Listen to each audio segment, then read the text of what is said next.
哦，咁睇翻聽日晏晝方便定收工後方便？你喺邊度打嚟啊？宏利啊，哦，宏利啊，係。聽日我哋就翻你，就翻你時間地點。聽日大概幾點方便啊？聽日咩時間都方便。即係近翻港島九龍新界邊個區？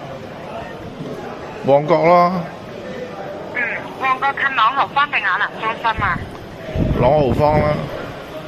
咁聽日呢個時候 OK 嘛？2點鐘。OK，但係你係宏利啊？但係你係冇來電顯示喎。係咁嘅，先生。因為之前同事聯繫你攔截咗，所以交翻133聯絡翻你。咁聽日我出發前呢，都會用翻嗰個手提電話聯絡翻你，同你確認多次時間好啦。就 OK 嘛？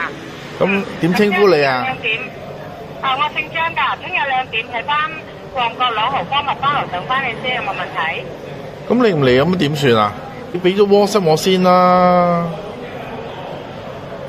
先生唔好意思啊，因為公司規定咧要同你約實咗，咁我哋先可以提前 WhatsApp 翻資料俾你㗎。咁我同你約實咗咯。頭先你話聽日2點鐘朗豪坊啊嘛。依家未約實啊，需要鎖你幾秒鐘啊，簡單同你更新個 account 咧，每隔一段時間都要鎖變動，包括啲保障範圍啊、條款明細、現金價值等等都有鎖唔同，咁所以都係我一提翻出嚟就翻個資料更新。咁我哋係就翻你時間地點過去，大概用翻你15分鐘同你更新講解翻。張小姐啊，你係咪宏利㗎？係啊，到時我去到第一時間都會出示翻證件牌照、工作證明俾你睇翻，上翻官網啦，都會出翻我嘅持牌號碼㗎。咁一陣間你聽日唔出現咁點算啊？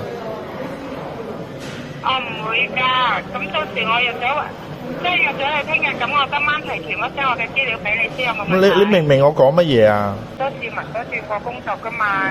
唔係你係呃人就係呃人啦，你唔好講咁多啦。得你啲啊，死廢柴冚家鏟，死快啲啊，死香港鏟冚家鏟冚家鏟。